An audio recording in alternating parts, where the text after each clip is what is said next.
emas tersebut, Kementan sudah menyusun blueprint pembangunan pertanian 2024-2029 dengan target meningkatkan pertumbuhan PDB pertanian dari 0,18% menjadi 4% pada tahun 2029.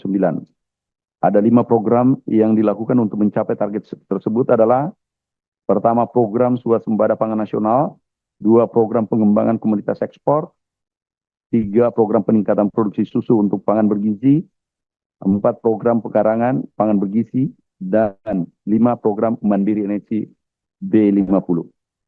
Beberapa program Atas prioritas penjelasan yang telah disampaikan. Selanjutnya kami persilakan anggota Komisi 4 DPR RI untuk menyampaikan pertanyaan dan tanggapannya. Dimulai dari fraksi PDI Perjuangan, Prof. Rohmin. Assalamualaikum warahmatullahi wabarakatuh. Terima kasih Bu Ketua, pimpinan, Pak Menteri Pertanian, sahabat lama saya, Pak Wamen yang saya banggakan, seluruh jajaran Eselon 1 dan rekan-rekan anggota Komisi 4 DPR RI yang sangat terhormat. Pertama, saya juga mengucapkan selamat pada Pak Amran. Kalau saya baca kurikulum PT Bapak dan style kehidupan, Bapak sungguhnya berpeluang menjadi the best Minister of Agriculture dari mulai Pak Toi Badiwijaya sampai sekarang, Pak. Nah, cuman seperti Allah katakan, manusia kan nggak ada yang sempurna gitu. Jadi saya izinkan dari fraksi PD Perjuangan mungkin melengkapi kesempurnaan Bapak. Pertama, program prioritas di pemerintahan sekarang Pak Prabowo adalah swasembada pangan, dan kelihatannya jurus Bapak hanya 2 ya, yaitu program pencetakan sawah atau yang dikenal sekarang food estate ya. Yang kemudian adalah kedua itu optimalisasi existing lahan-lahan pertanian. Yang ingin saya tanyakan kepada Bapak ya, Bapak kan lebih tahu dari saya Pak, bahwa histori food estate di Indonesia itu sejak zaman Pak Harto sampai dengan Pak Jokowi terakhir itu semua fail Pak, gagal. Jelaskan kepada kami kiat-kiat apa yang membuat Bapak bisa meyakinkan Pak Prabowo dan rakyat Indonesia bahwa melalui pencetakan sawah itu tidak akan gagal lagi. Karena pada mati jauh kami Pak, ini pertaruhan kita Pak. Visi misi Pak Prabowo sangat bagus karena pangan adalah hidup matinya sebuah bangsa menurut Bung Karno gitu. Jadi once ini gagal, sektor kita akan susah Pak untuk bounce back, untuk meyakinkan lagi Menteri Keuangan, Presiden berikutnya, dan petani kita jadi tolong jelaskan ya supaya tidak gagal, karena saya kebetulan ketua AMDAL di 7 hektar Kalimantan Tengah Pak, contohnya menurut IPB waktu itu lahan yang sesuai itu hanya 100.000 hektar Pak, berdasarkan kedalaman gambut 1 meter. Jadi itu clear cut secara saintifik. Kalau untuk tanaman pangan nggak boleh kedalaman gambut tuh lebih dari 1 meter Pak Daryono ya. Tapi pemerintah waktu itu kan masakan begitu tuh menjadi 1 juta gitu. Nah saya selaku sahabat Bapak nggak boleh lagi tuh Pak memasakkan sulit lokasi taman pangan itu tidak sesuai dengan suitability land-nya gitu ya. Itu satu faktor. Kedua, kelihatannya on farm-nya pun kedodoran Pak gitu ya. Seperti kemarin di Kalimantan Tengah, di Sumatera Utara, boleh bilang nggak ada komoditas yang berhasil. Karena on farm teknologinya tuh parah Pak. Kemudian sistem rantai suplainya pun belum terbangun, subsistem hulu, subsistem hilirnya Pak. Nah jadi itu harus dilengkapi. Nah yang kedua ini yang paling problematik Pak, saya kira key performance indicator Kementerian Pertanian adalah kesejahteraan petani Pak. Dan seperti Bapak rasakan bersama, Bapak punya semangat untuk memberantas itu, kantong-kantong kemiskinan sampai sekarang tuh masih terletak di petani, nelayan, dan buruh Pak. Dan kalau saya lihat itu problem struktural Pak, karena menurut data dari BPS bahwa jumlah petani gurem terutama sawah itu masih sekitar 60% Pak. Jadi lahan usaha padi sawah terutama di Jawa yang di bawah 0,5 itu ada sekitar 60% Pak. Di Indramayu, Cirebon, Subang gitu ya. Padahal menurut penelitian FAO dan IPB bahwa economic of scale dari padi sawah, Pak Menteri, itu adalah 1,5 hektar, Pak. Jadi kalau 1,5 hektar, baru hasilnya sekitar 7 juta per bulan, Pak. Itu yang dimaksud dengan Bank Dunia yang namanya prosperous family itu. Kalau menurut BPS hanya 2,9, Ibu Ketua itu. Kalau menurut Bank Dunia 7 juta. Jadi Bapak boleh menepuk dada sebagai seorang Menteri Pertanian berhasil kalau income petani itu at least 7 juta, Pak. Kalau belum itu, menurut saya belum sempurna, Pak. Nah, jadi bagaimana Bapak menjawab problem struktural ya yang sejak zaman Orde Baru sampai sekarang malah terjadi involusi, Pak. Karena waktu saya masih kecil, SD sampai SMP di Cirebon tuh usaha pertanian masih 1 hektar rata-rata Pak per keluarga. Sekarang udah 0,3, 0,4, Pak. Jadi siapapun menterinya, Pak Amran ya, kalau lahan usaha padi sawah itu hanya 0,4 hektar, ya income-nya hanya 1,5 juta, Pak. Jadi how to overcome sebagai minister ya, mengenai skala ekonomi yang tidak terpenuhi oleh padi sawah, Pak. Yang kedua adalah bahwa problema penyusutan lahan. Bapak lebih tahu dari saya, setiap tahun sawah produktif itu terkonversi rata-rata antara 100.000 sampai 150.000 hektar. Padahal kita punya undang-undang yang namanya lahan pertanian abadi.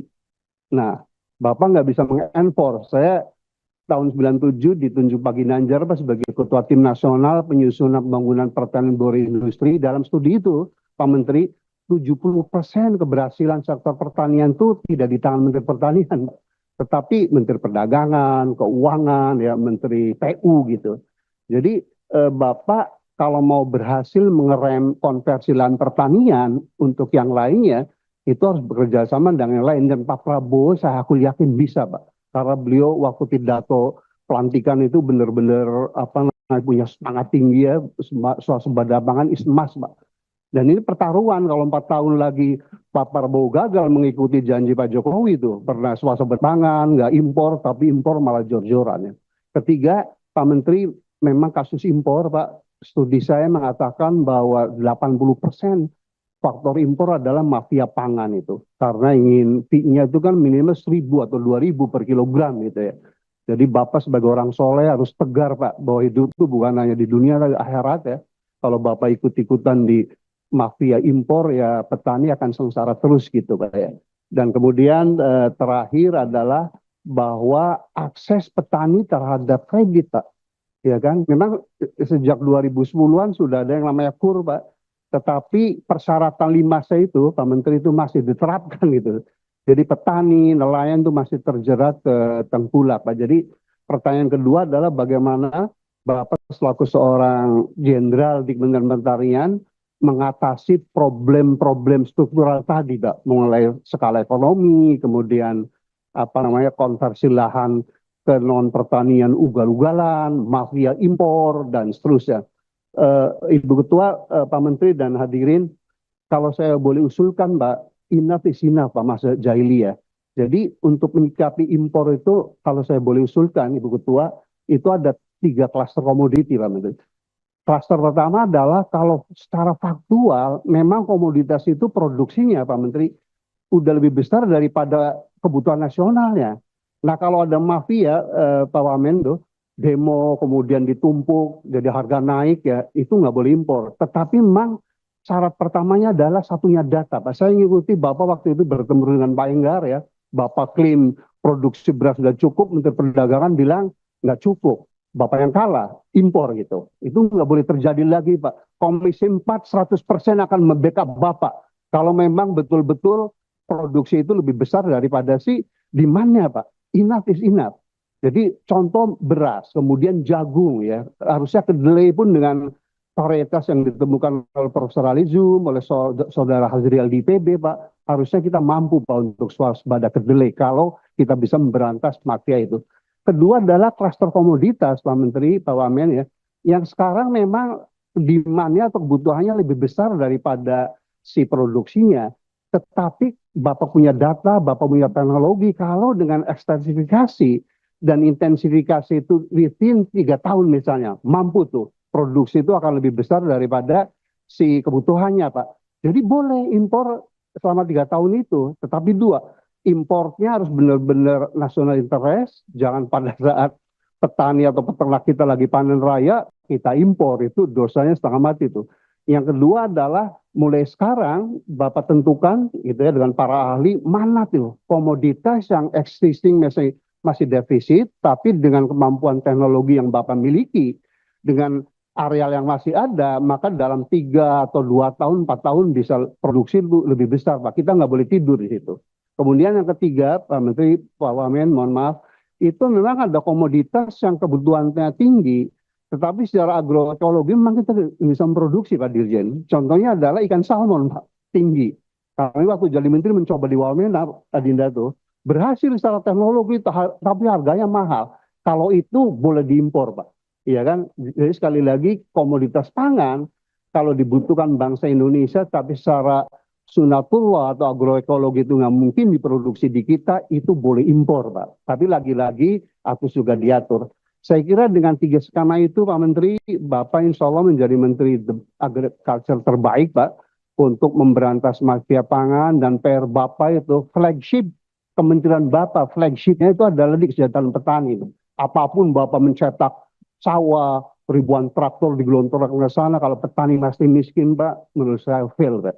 Saya kira itu betul-betul mudah-mudahan ini menjadi masukan yang konkret dan kita tidak jahiliyah lagi. Udahlah kita swasembada pangan sesuai keinginan Presiden Pak Prabowo dan rakyat Indonesia.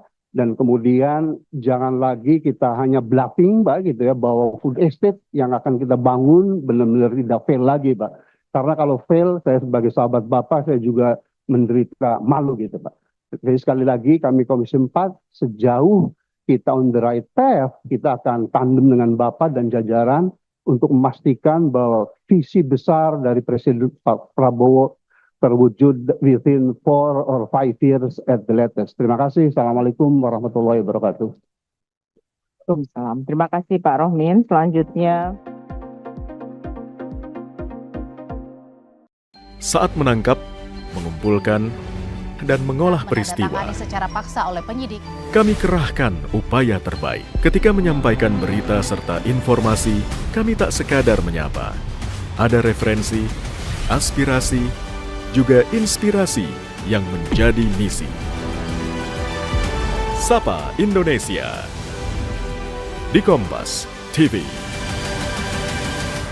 Independen, terpercaya.